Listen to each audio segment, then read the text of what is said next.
সালামু আলাইকুম ভিউয়ার্স, আশা করি সবাই ভালো আছেন। আমি কিছু বিএসএফ পোকা মানে ব্ল্যাক সোল্ডার পোকা সংগ্রহ করেছি, এটা তো আপনারা জানেন। তো দেখুন, এটা মোটামুটি এখন নড়াচড়া সব বন্ধ করে দিয়েছে। মনে হতে পারে যে এগুলো হয়তো মারা গেছে, কারণ এখন প্রচণ্ড শীতের প্রভাব, মানে ঠান্ডা প্রচণ্ড আর কি। তো সেক্ষেত্রে মনে হতে পারে তারা ঠান্ডাতে হয়তো মারা গেছে, কিন্তু আপনি দেখলে বুঝতে পারবেন।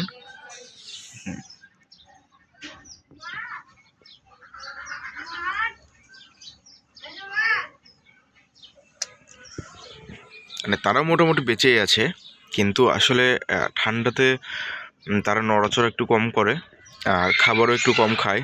মানে আমি এই খাবারগুলো দিয়েছিলাম মোটামুটি 3 থেকে 4 দিন আগে, তো তারা এখনও টোটালি খেয়ে উঠতে পারেনি। হয়তো তারা এটা কমপ্লিট করে ফেলবে, কিন্তু একটা ব্যাপার হচ্ছে ঠান্ডার টাইমে যে বিএসএফ পোকা চাষ করা যায় না, এটা অনেকেই বলে, কিন্তু আমি এটা পরীক্ষামূলকভাবে করতেছি যে আসলে কি ঠান্ডার টাইমে করা যায় কি না এটা দেখার জন্য। তো সেদিক থেকে আমি অনেকটাই সফলতা পেয়েছি। কারণটা হচ্ছে, দেখুন, অলরেডি কিন্তু সবগুলো কালো কালো হয়ে গেছে, মানে পিউপা হতে শুরু করেছে। তো এটা যখন ফেটে মাছি বের হবে, হয়তো কিছুদিন টাইম লাগবে শীতের টাইমের কারণে। ফেটে যখন মাছি বের হবে তখন কিন্তু এরা তখন প্রজনন করবে না, ঠিক আছে? তারা ওই মুহূর্তে মিটিং করবে না। মোটামুটি তাদের ক্ষেত্রে একটু টাইম লাগবে, এবং এই শীতটার মোটামুটি শেষ হইলেই তারা মিটিং করবে এবং তারপরে ডিম দেওয়া শুরু করবে, ঠিক আছে? আবার অনেক ক্ষেত্রে তারা শীতেও মিটিং করে, যদি আপনি একটু হিটিংয়ের ব্যবস্থা করতে পারেন। যদি একটা লাইট, একটা 100 পাওয়ারের বা 200 পাওয়ারের একটা লাইট জ্বালিয়ে রাখেন, তাহলেই সম্ভব, এটা করতে পারবেন।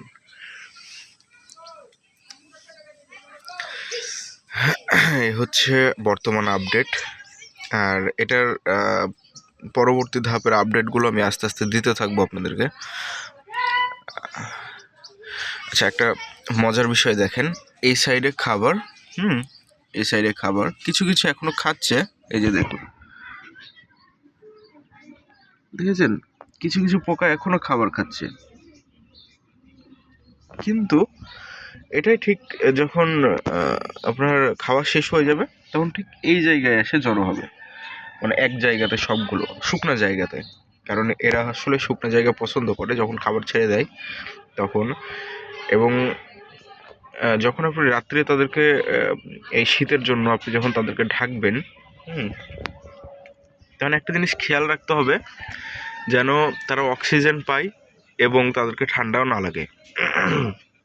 তারা কিন্তু হিট উৎপাদন করতে পারে, আপনার এক্সট্রা হিট না দিলেও চলবে, তারা হিট উৎপাদন করতে পারে।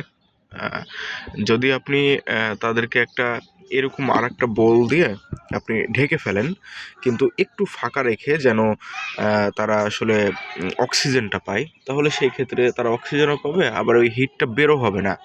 আবার এটাও সম্ভব, যদি আপনার পলিথিন দিয়ে ঢাকতে পারেন, একটা কালো পলিথিন দিয়ে, তাহলে সেক্ষেত্রে অনেক বড় যদি জায়গা হয় তাহলে সেক্ষেত্রে আপনি কালো পলিথিন দিয়ে ঢাকতে পারবেন, তাহলে সেক্ষেত্রে ওই হিটটা আর বের হবে না যেটা তারা উৎপাদন করবে। তাহলে তারা সুরক্ষিত থাকবে এবং অনেকক্ষণ বেঁচে থাকবে, মানে অনেক দিন বেঁচে থাকবে।